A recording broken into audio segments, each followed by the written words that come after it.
Pemirsa, pelaku eksploitasi seksual terhadap anak di sekolah dasar di Kulon Progo, Yogyakarta akhirnya berhasil ditangkap polisi. Pelaku mengeksploitasi korbannya untuk dijadikan konten pornografi.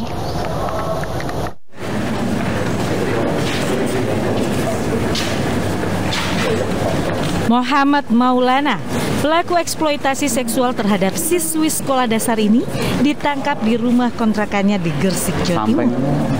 Sementara korbannya merupakan anak perempuan berusia 11 tahun warga Kulon Progo, Yogyakarta. Terbongkarnya kasus ini berawal dari laporan ibu korban ke Polres Kulon Progo pada 26 Mei 2022 lalu. Ibu korban mengaku dihubungi oleh pelaku yang mengancam akan menyebarkan video asusila anaknya. Dari keterangan korban, pelaku menggiring korban untuk masuk ke grup pesan dewasa. Pelaku kemudian memaksa korban untuk membuat konten pornografi. Atas laporan ini, polisi kemudian memburu pelaku yang akhirnya terdeteksi di wilayah Gresik, Jawa Timur. Menghubungi secara daring kepada korban dan meminta untuk melakukan adegan yang pornografi dengan mempertontonkan bagian tubuh yang sensitif dengan ancaman. Atas perbuatannya, pelaku akan dijerat dengan Undang-Undang ITE dan pornografi dengan ancaman hukuman maksimal 12 tahun penjara. Dari Kabupaten Kulon Progo, Yogyakarta, Budi Utomo Anyus melaporkan. Untuk mengetahui perkembangan kasus eksploitasi seksual anak, sudah bergabung bersama kami AKP Munarso, Kasat Reskrim Polres Kulon Progo. Selamat siang Pak Munarso. Untuk kasus ini terkuaknya kan atas laporan dari ibu korban. Apakah ada indikasi korban-korban lainnya yang menjadi pelaku eksploitasi? Maksud saya korban eksploitasi dari pelaku. Ya, selamat siang Mbak Alvita. Kami langsung saja menjelaskan bahwa untuk kasus yang kami tangani saat ini memang hanya satu korban. Namun demikian, kami menganggap ini fenomena gunung es, di mana memang melalui media sosial untuk melangkah selanjutnya membongkar sampai dengan yang lebih besar, saat ini sedang kami lakukan.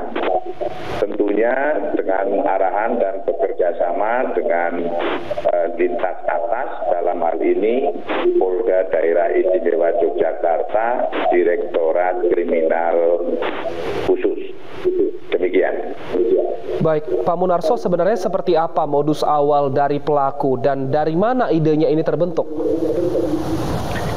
Kalau untuk dari pelaku memang sudah masuk dalam grup itu. Jadi untuk kronologisnya ada sebuah aplikasi yang nanti masuk ke jalur internet dan di dalam itu terdapat link-link grup dewasa 18 tahun ke atas. Nah, pelaku ini masuk lebih dulu. Kemudian yang korban ini juga masuk dalam link yang sama. Kemudian bertemulah mereka berdua dalam link tersebut. Yang selanjutnya terjadi japri, di mana korban mengancam dengan berbagai hal kata-kata, maka korban ini akhirnya mengirimkan video-video yang berbau pornografi kepada pelaku. Karena lama dan sulit dihubungi, akhirnya pelaku menghubungi korban kesulitan, korban menghindar, maka dia mengancam ibunya. Oke. Demikian. Ancamannya berupa apa, Pak? Untuk ancamannya beberapa hal akan melaporkan ke pihak polisi karena ikut grup-grup dewasa padahal masih anak-anak, menyebarkan video tersebut ke lingkungan dan kepada tempat kerja ibu korban. Pak Munarso, apakah saat ini dari korban sendiri sudah didampingi? Diulangi. Apakah dari pihak kepolisian sudah mendampingi korban, Pak? Karena bisa dikatakan ini membuat traumatis. Oh ya. Jadi untuk proses penyelidikan ini cukup lama. Kami bekerja sama dengan baik dengan ibu korban.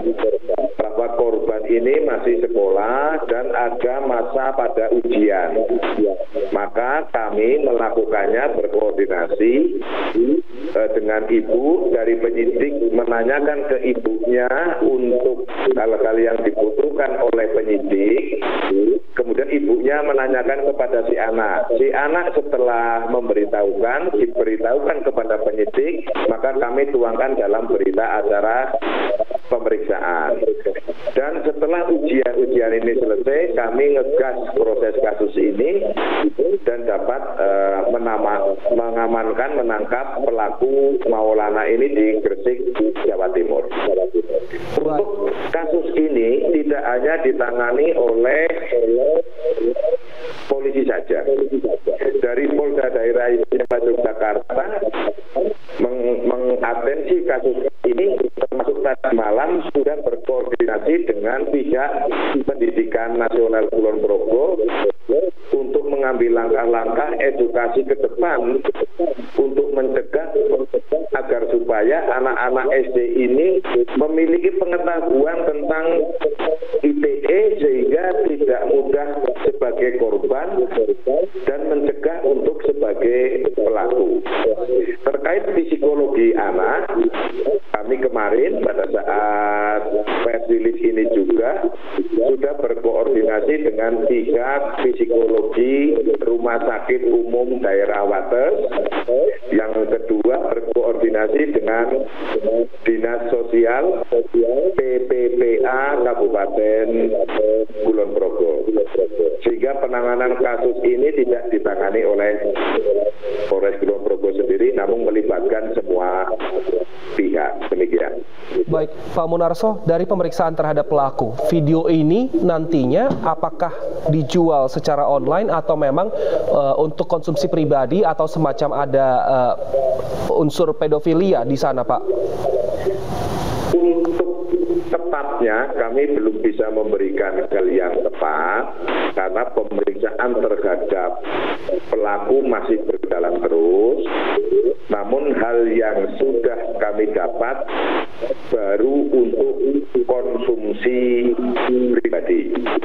Namun kami masih akan menggali terus hal ini karena memang di dalam hal ini melibatkan banyak orang. Dalam banyak orang maksudnya dalam grup tersebut. Demikian. Baik, terima kasih banyak atas waktunya Pak AKP Munarso, Kasat Reskrim Kulon Progo. Selamat bertugas kembali, Pak.